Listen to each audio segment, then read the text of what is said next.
आप देख रहे हैं शाहीन टीवी। सर, जिस तरह से दो बड़ी देश का दो सबसे बड़ा महागठबंधन, एक एनडीए गठबंधन, एक इंडिया गठबंधन, जिस तरह से अपनी बातों को लोगों तक पहुंचा रहा है, तो एआईएमआईएम क्या मुद्दा लेकर लोगों के बीच में जा रही है? देखिए, ये लोग इक़्तिदार के भूखे लोग हैं।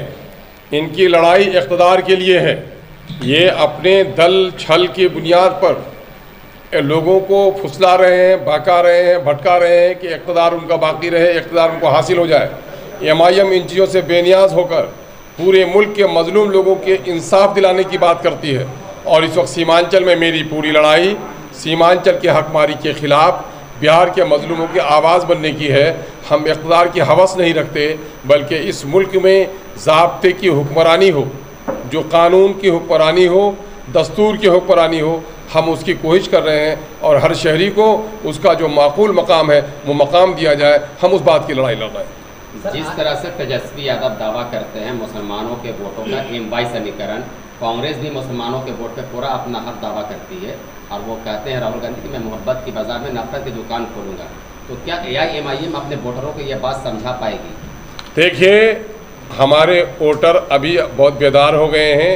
मैं परदेसी नौजवानों को मुबारकबाद देता हूं और अपने इलाके में जो समाजी कारकुन है मुबारकबाद देता हूं कि पूरी तारीख़ रही है राजद की, जब भी उसकी हुक्मरानी आई है मुसलमानों ने टूट कर उसे वोट दिया है।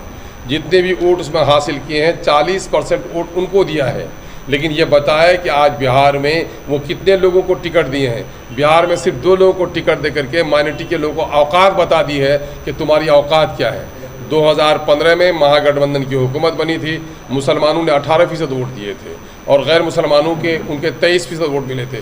कुल 41% वोट मिले थे, लेकिन 24% 23 वालों को उसने 38 वजारतें दी थी और 18% मुसलमानों को सिर्फ 4 वजारतें मिली।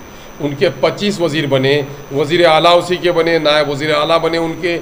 हेल्थ हुआ, एग्रीकल्चर हुआ, इरिगेशन हुआ, पीडब्ल्यूडी हुआ, आरसीडी हुआ, सब कुछ उनको मिला। मुसलमानों को खैराती वजारतें दी गई हैं। सब ने मुसलमानों के साथ दगा किया है। यही वजह है कि एमआईएम मजलूम मुसलमानों की आवाज़ बनने की कोशिश कर रही है। अगर किशनगंज लोकसभा की जनता अगर मौका देती है अख्तर उस्मान को सांसद देने का, तो यहाँ के जो लोग, जो नौजवान जो बड़ी संख्या में पलायन कर रहे हैं, उसके लिए क्या प्लान है आपका? देखिए, पलायन को रोकना, एक तो ये बात जान लीजिए, मैं जीत जाऊंगा तो आसमान के ताड़े तोड़कर लाने का वादा नहीं करता। मुझको बरसों से नशे में रखा गया है। मैंने लोगों को होश में लाने की कोशिश की है और 77 सालों तक हमें पामाल किया गया है।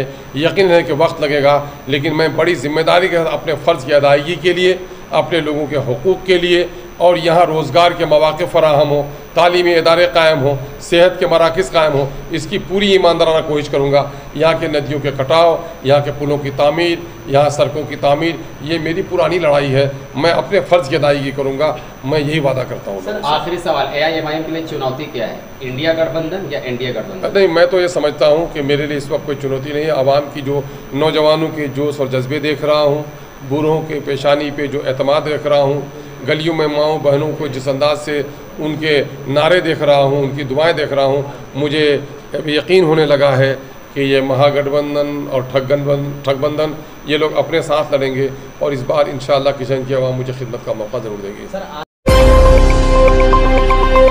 आप देख रहे हैं शाहीन टीवी।